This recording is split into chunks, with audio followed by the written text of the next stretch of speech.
عبط في الكلام مين يا ابن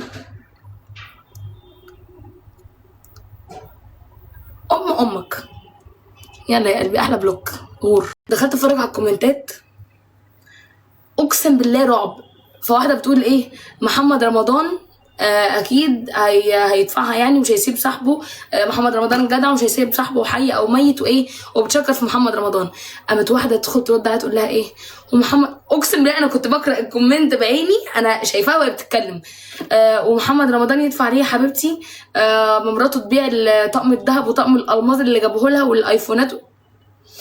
انا حسيت ان انا جالي ايرور اقسم بالله وانا بقرا الكومنتات. الهام ماكو والله العظيم حسيت ان انا جالي ايرور، اللي هو ايه ده ايه ده، يعني انتوا شايفين الايفون اللي معاها ولا شايفين الذهب ولا حتى الالماظ اللي معاها ومش شايفين هي عامله ازاي دلوقتي؟ هو كده كده لو الراجل فعلا ليه فلوس او حاجه. كم 75 البصل بقى كام كمان؟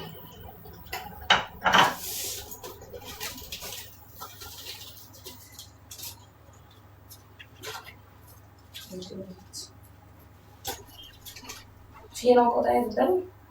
لا انا كنت مدينه ماشي.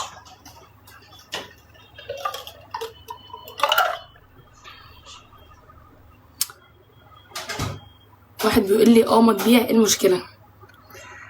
بص انا دلوقتي مش بتكلم على اشباه الرجال تمام، لان هو عنده اخواته رجاله وعنده الفلوس بتاعته اللي هي الورث دلوقتي بتاعت الورثه، وعنده حاجات كتير قوي. انا كل ده ما يخصنيش ولا يفرق معايا، ومش بتكلم على الاشباه الرجال اللي زيك، لان مش طبيعي ان واحده تروح تدفع ذهبها، قصدي تبيع ذهبها عشان هي تدفع دين جوزها اللي هو اوريدي عنده املاك وعنده فلوس، والاولى ان هم يسددوها. يعني دلوقتي انا خريجه ازهر تمام، خريجه شريعه اسلاميه وبدرس الحاجات دي. الواحد لما بيموت ايه اللي حصل؟ ده خلاص حرفيا بقت رب ايتام، عيالها بقى ايتام ومش شايفين ان سنتين ورا بعض. يا جماعه اهدوا اهدوا، انا مش بتكلم على محمد رمضان، هو كده كده محمد رمضان ملوش ان هو يدفع، وحتى لو دفع دي حركه جدعانه منه عشان يثبت ان هو قد ايه بيحب صاحبه. دفع او ما دفعش دي حاجه ما تخصنيش. انا اللي بتكلم فيه الكومنت الثانيه اللي هي تقول وليه يا حبيبتي يا رمضان محمد رمضان يدفع، ما تدفع هي. طب ما احنا لو هنتكلم بقى مين اللي يدفع، طبعا لو هو ما عندوش فلوس يبقى اخواته الرجاله هم اللي يدفعوا. على الاقل اخوات الرجاله يكون عندهم فلوس او يكون بيشتغلوا ويعرفوا يجيبوا فلوس. دي واحده ست وعندها بنتين. والله يا جماعه لو كل واحد حط نفسه مكان الشخص اللي هو بيتكلم عليه كلمه ده وشاف مثلا، يعني دلوقتي ربنا يعافينا، اي حد يحط نفسه مكان شيماء دلوقتي وشاف هو بيقرا الكومنتات بتوع الناس دولت، الكلام ده هيرضاه ولا لا؟ كلنا هنفكر في الكلام قبل ما نقوله، مش هنقول اي كلام.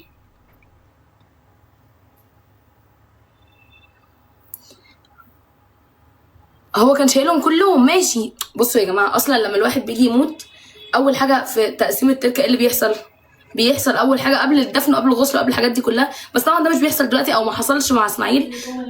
علشان ايه؟ خلاها عشان احطها في شنطه.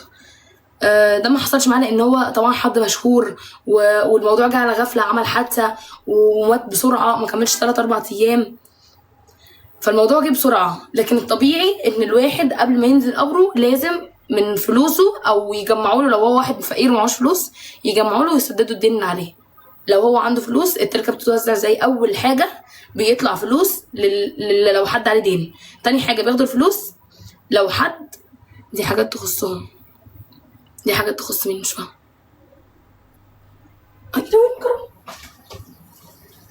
لسه الحمد لله اتخطيت. جدع يا نسمه جدع، يا لو نسيتها. انا مش بتكلم على فلوس يا جماعه، انا بتكلم ايه اللي المفروض يحصل وايه اللي مش المفروض يحصل، تخصهم هما. انت مالك؟ انت مجنون؟ are you crazy احمد مجنون انت؟ انا مش بتكلم مين يدفع ايه ومين يخص ايه، انا مش بتكلم على كده. انا النقطه اللي بتكلم فيها الناس بيبصوا لحياه بعض ومش شايفين، يعني هما شايفين ان دلوقتي عندها دهب والماظ وايفون وعندها شافوا ابنها اللي راح منها، شافوا جوزها اللي اتاخد منها وهي كانت بتموت فيه. انا عايزه اقول لكم ان هي اقسم بالله كانت بتحبه اكتر من ابنها. مش ستات بس، ستات واشباه رجال زي احمد اللي عندي دوت يقول لك ما تدفع هي. انت كده ذكر يعني؟ انت كده ذكر الذكوره لما هي تدفع؟ واخواته فين يا سماسيم وعامله ايه؟ انا مش بتكلم على مين يدفع، انا دي مش مشكلتي، انا دي مش مشكله، انا ماليش دعوه. او حد بيقول لي هتجنن معاكي، انا دي حاجه طالما حاجه ما تخصنيش ما اتكلمش فيها. انا بتكلم عن الناس. واصلا ايه اللي خلاني اتكلم في ده دلوقتي؟ اللي داخله تقول حظوظ وهي لا ليها شكل ولا منظر، انا الحمد لله زي القمر وانا ما بقارنش بحد وحاجات كتير قوي. يروح قلبي انتي وحشتيني والله. انا بتكلم في الناس بجد باصين للحاجات. هي دلوقتي بتقول لي حظوظ وهي اصلا ما تعرفنيش ومش عامله لي فولو ومش شايفه حاجه غير ان انا اقف واطبخ. طب ما ممكن انا اكون شغاله طباخ مثلا، ممكن اكون شغاله في البيت هنا، ممكن حاجات كتير قوي. كفايه كده. إيه، تحس الرجاله بقت معتوهه وفلوسه عندها مش عند اخواته. لا احنا مالناش دعوه، مش هندخل في حوارات عشان ايه انتوا بتحبوا اللت والعجن الكتير. انا بتكلم في نقطه معينه. قلبي يا سلوى تسلمي لي. بس والله احنا ستات، كلنا ستات بجد. لما الاقي واحده بتتكلم على واحده زيها، ست زيها كده، ليه بجد ليه؟ يا لهوي صعب قوي. يعني بعد ما حصل كده واسماعيل ما بقاش موجود امبارح والكلام ده كله، عارفين اللي هو لما تكونوا قاعدين على الفيسبوك ويجي لكم ابلكيشن اسمه ثريد ولا مش حاجه زي الانستجرام كده، فالاكونت اللي اسمه ايه ده البوست بيكون نازل نصه، فانت بيجي لك فضول تدخلي تتفرجي ايه اللي مكتوب. ايوه بتموت فيه. والاول هو اللي كان مصبرها يعني على ابنها، دلوقتي ايه ده؟ الحمد لله عافانا يا رب، ربنا يرحمه ويصبرها. يا ميدو يا ابن الوسخه، والله يا شرموط لك على طول.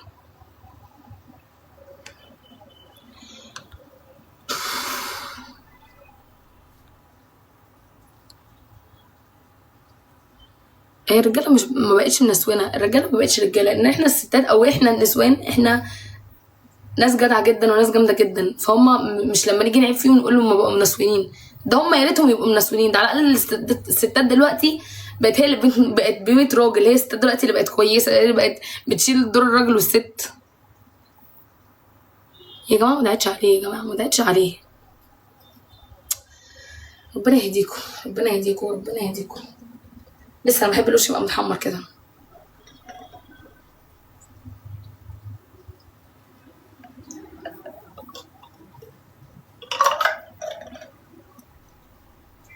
صفحتي ايه؟ بصي دي الصفحه الاحتياطيه، الصفحه التانية يعني بفتح من دي لما بتحزن من التانية.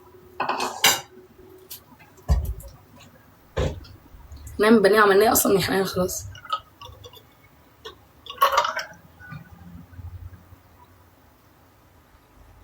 من كاره انها عمل كده. فعلا محدش بيحب يشوف حد احسن منه، والعين بتكره اللي احسن منها مهما ايه. عامله غدا بدري عشان رايحين للدكتور يا قلبي. شفتي اللي بتقولك حظوظ؟ نازله بعيد عند الدكتور ولسه كنا من 3 ايام كنا هناك، رايحين ناخد حقن النهارده عشان الناس بس تشوف غير الظاهر. واو دي قاعده بتشرب ريد بول ام 50 جنيه، مش معقوله. دي ست حظها جامد جدا. ربنا يهديكوا يا رب، ربنا يهديكوا. لولو انت بتحبي تبقي مع نفسك ولا حواليكي لما حتى لو كدابه؟ على فكره السؤال ده حلو قوي. بصي انا الاول كنت اجتماعيه جدا جدا جدا، ولسه لحد دلوقتي اجتماعيه بس مش زي الاول. طبعا الجواز والخلفه ومسؤوليات وده غيرني. اتعرفت على ناس لحد لسه من قريب، وانا كنت هحكي لكم اصلا الموضوع ده، لما كدابه من الاول والاخر. يعني لما دي انا لو ما كنتش جمعتهم ما كانوش هيكونوا موجودين. لما دي انا لو ما عملتش وسويت وعملت مش هيكونوا موجودين. فهي لما كدابه تمام، كنت بلم اللمه الكدابه دي عشان ايه؟ ابسط نفسي، افرح نفسي، افك معاهم شويه على اساس اسمهم صحابي. بس اكتشفت بجد. طيب والله اختي بتصرف على جوزها بقالها 8 سنين. اول ما اتقالت انا عايزه اتطلق عشان ما بصرفش، طلعوا فيها الولع. محدش بيشوف الحلو يا قلبي، كلهم بيجي يشوفوا الوحش بس. الست المتجوزه لما تخون ممكن يكون ليها عذر. شرط لا ملهاش عذر، مفيش عذر للخيانه سواء من راجل او ست.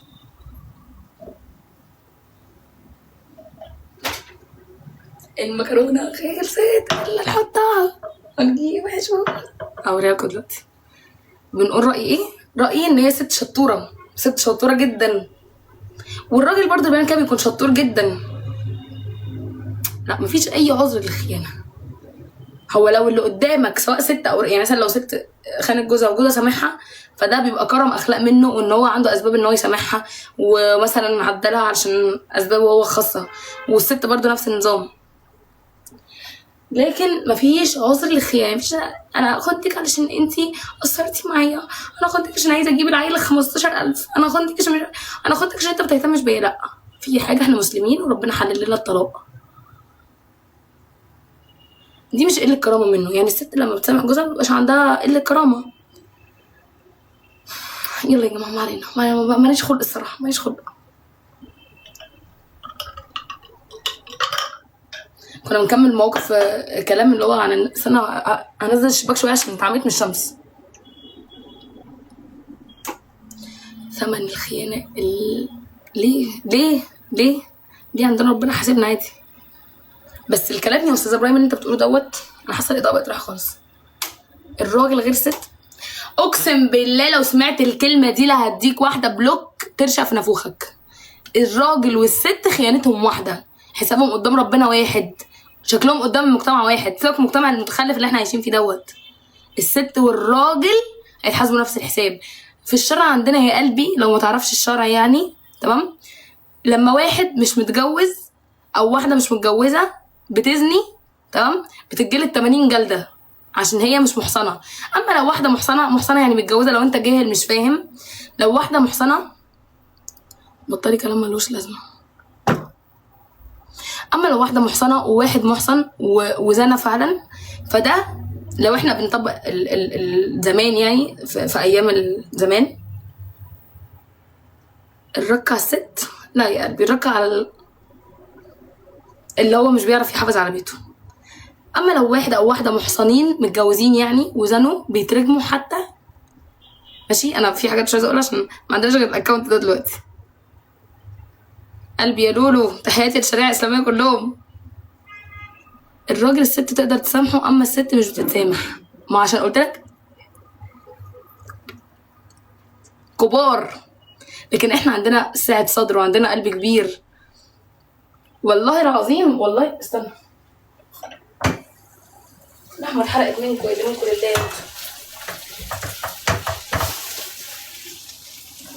خدي يا لهوي يا امان، بس ما تنزليش لتحت. امسكي حته تانية كده، فضيها في طبق، بس ما تنزليش اللي هو اتلسع من تحت. اوريكم مكرونه، حاضر. ايوه يا لولو، قولوا لهم يا لولو.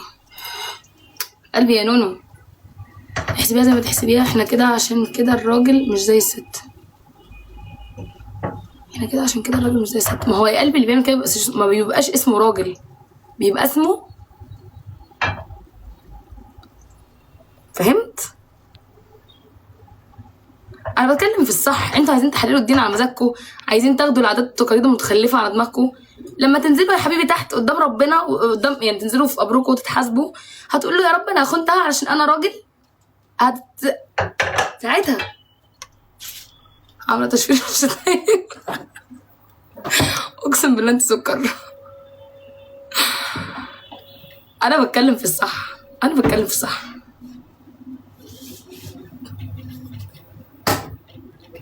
هو ايه بيقول ايه تاني؟ طيب الاء ازاي فاكره نفسها شيخه؟ يلا الهام عشان عايزه ارد عليهم يا الهام. يلا عشان في ناس عايزه تتهزق دلوقتي. يلا ماشي. لا يا حبيبي انا مش شيخه يا حبيبي. لو شيخه مش هطلع فيه جزء من شعري باين، لو شيخه مش هبين رقبتي، مش هبين حته من ايدي. انا بني ادمه زي اي بني ادمه طبيعيه، لا متدينه قوي ولا كده، احنا في النص زي ناس كتير. بس الدور الباقي على الاقل ما بحللش الحرام ماشي، وما بطبلش للغلط. عبط في الكلام مين يا ابن امك. يلا يا قلبي احلى بلوك غور. صدعتني، اخدت من وقت كتير قوي.